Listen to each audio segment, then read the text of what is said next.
Thank you Nani వచ్చినందుకు. And ఇబ్బందిగా ఉంటుంది, ఎందుకంటే more like friend and family member. So నాకు ప్రతిసారి ఇలాగ థ్యాంక్ యూ చెప్పడం ఇబ్బందిగా ఉంటుంది. So but is always they for me. మా జర్నీ 2008లో ఒక ఈవెంట్లో కలిసాం. ఇంకా అక్కడి నుంచి మా ఫ్రెండ్షిప్ అలా ఇప్పుడు 16 years నుంచి కొనసాగుతుంది. And is always been supportive. Thank you for everything. Especially నా లో టైమ్స్లో ఉన్నప్పుడు నన్ను బాగా ఒక మనిషికి ఎవరికన్నా ధైర్యం కావాలి, ఆ ధైర్యం ఇచ్చింది నాని నాకు చాలాసార్లు. So thank you for that. And thank you for been a very good friend and very good well wisher for me. Guest కదా బాబాయ్, కొంచెం మాట్లాడాలి నీ గురించి. అలాగే అందరితో అంటే మా ఆర్టిస్టులతో మొదలు పెడతాను. Roshan, you have a very bright future, you are very talented actor. చూసి రాసి పెట్టుకోండి, 10 సంవత్సరాల తర్వాత ఈ అబ్బాయి పెద్ద స్టార్ అవుతాడు. అండ్ అంకిత్, బౌన్సర్స్ ఇంత తోచేసారన్నో, ఇప్పుడు బౌన్సర్స్ ఆపలేదన్నో, ఒక రోజు వస్తుంది బౌన్సర్స్ని అంటే నీ ముందు 4 బౌన్సర్స్ ఉంటారు, నిన్ను ఎవరు నీ దగ్గరికి రాకుండా చూసుకుంటానికి ఆ టైం కూడా వస్తుంది. Because you that fantastic actor. Jayaram గారు, అంటే ఆ క్యారెక్టర్ మీద కోపంతో అలా బిహేవ్ చేశాను, కానీ అంటే మీతోటి ఫ్రెండ్లీగా ఉంటే అంటే మా డైరెక్టర్ గారు ఏం చెప్పారంటే, సార్ ఆయన ఫాదర్గా అంటే ఆయన అంటే మీకు ఇష్టం ఉండదు సార్ అంటే మనకి ఆయన జనరల్గా కూడా ఏంటంటే నేను నవ్వుతుంటే, సార్ సీరియస్ సిచ్యువేషన్లో మీరు నవ్వకూడదు సార్, సీరియస్ సీన్ సార్, ఆ మూడ్ నుంచి బయటకు రావద్దు అన్నారు.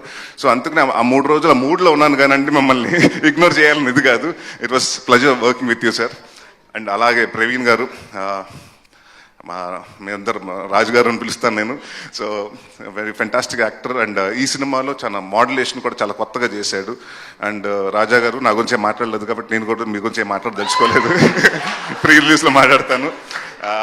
అండ్ సుబ్బు గారు, అంటే ఈ సినిమా జనరల్గా ఏంటంటేనండి, ఒక పర్సన్ అంటే కసితో చేశాడు అది అంటారు, కానీ ఈయన దాకోసం దాదాపు 2.5 సంవత్సరాలు ఈ సినిమా నాకు కథ 2.5 సంవత్సరాల ముందు చెప్పడం జరిగింది. అప్పటి నుంచి ఏదో అనుకోకుండా నా వేరే సినిమాలు కమిట్ అవ్వటం, అది ఫినిష్ అవ్వటం, అలా వెయిట్ చేయాల్సి వచ్చింది. బట్ ఈ 2 సంవత్సరాలు ఏ రోజు టైం వేస్ట్ చేసుకోకుండా ప్రతి డిపార్ట్మెంట్, మ్యూజిక్ ఎలా ఉండాలి, సౌండ్ ఎలా ఉండాలి, ఆర్టిస్టులు ఎలా ఉండాలి, పెర్ఫార్మెన్స్ ఎలా ఉండాలి, వాళ్ళ కాస్ట్యూమ్స్ ఎలా ఉండాలి అని ప్రతిదీ చేసుకున్నారు. అండ్ ఆయన ఏదైతే కథ చెప్పారో అదే కథ తీశారు, ఎంత బాగా చెప్పారో అంత బాగా తీశారు. సో థ్యాంక్ యూ సుబ్బు గారు, my captain, love you. And to all the technicians, చోటా ప్రసాద్ గారికి, బ్రహ్మకడ్లి గారికి, రిచర్డ్ మా డిఓపి, ఈ విజువల్స్ ఇంత బాగా రావడానికి కారణం ఫాస్ట్గా అట్ ద సేమ్ టైం అంటే మేము 60 రోజులు అనుకున్న సినిమా 57 రోజుల్లో ఫినిష్ చేసాం. సో దానికి కారణం one of the reason Richard గారు. సో ఆయన లేరు, మెడ్రాస్లో ఉన్నారు. So thank you sir. And one of the backbone of the film Vishal Chandrashekhar, మీరు చూశారు. అండ్ ఇప్పటి వరకు ఆయన ఒక క్లాసిక్, సీతారామం ఇలాంటి మ్యూజిక్ అన్ని ఉన్నారు. ఫర్ ద ఫస్ట్ టైం ఆయన కంఫర్ట్ జోన్ నుంచి వచ్చి సో కొత్త సౌండింగ్ ఇచ్చారు. సో డెఫినెట్గా ఈ సినిమా మీరు 20వ తారీఖు చూసినప్పుడు మీకు అర్థమవుతుంది.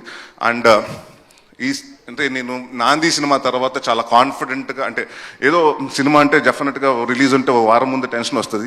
ఈసారి మాత్రం టెన్షన్ లేకుండాను, ఎందుకంటే ఏదో హిట్ కొట్టేసాం, ఇదేదో సక్సెస్ మీట్ లాగా ఉంది, కానీ నాకు సినిమా రిలీజ్ అవుతుంది, ఆ టెన్షన్ లేదు. So thank you everyone who has been part of Bachhala Malli, and thank you for the press, print and everyone who has come here to support me. Thank you very much. Thank you so much Allari Naresh గారు. Actually అల్లరి నరేష్ గారు అని మాకు అలవాటు అయిపోయి అనేస్తున్నాం, కానీ ఇప్పుడు నాకు తెలిసి మహర్షి, నాంది నుంచి యువర్ ఆల్రౌండర్ నరేష్ గారు. ఏ క్యారెక్టర్ అయినా చేసేస్తున్నారు, అంతే అద్భుతంగా అట్రాక్ట్ చేస్తున్నారు. అయితే మిమ్మల్ని ఖచ్చితంగా అడగాలి ఈ క్వశ్చన్. సో మొండితనం, మూర్ఖత్వంతో మీరు రియల్ లైఫ్లో నరేష్గా తీసుకున్నటువంటి డెసిషన్స్ ఆర్ ఫేస్ చేసిన సిచ్యువేషన్స్, ఎనీథింగ్? ఫ్లాప్ సినిమాలు చేసినప్పుడు ప్రతిసారి అలాగే అనుకుంటాను, అనవసరంగా చేసే నిజమని. అలా చాలా ఎక్కువ ఫ్లాప్లు ఉన్నాయి, కానీ చాలా ఎక్కువ రిప్రజెంట్ అలాగ ఉన్నాయండి. డెఫినెట్గా ఉంది, బాధ కూడా ఉంది. ఇప్పుడు తగ్గిందంటారా? అంటే ఇప్పుడు మనస్ఫూర్తిగా నాకు నచ్చిన సినిమాలే చేస్తున్నాను.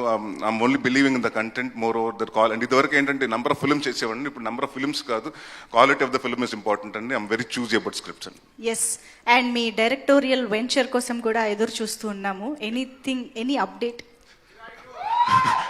సుడిగట్టు నేను డైరెక్ట్ చేయట్లేదమ్మా, బట్ ఇప్పుడైతే ప్రస్తుతానికి ఏం లేదండి. I'm working on few scripts, but my major concentration ఇప్పుడు as of now is on acting only.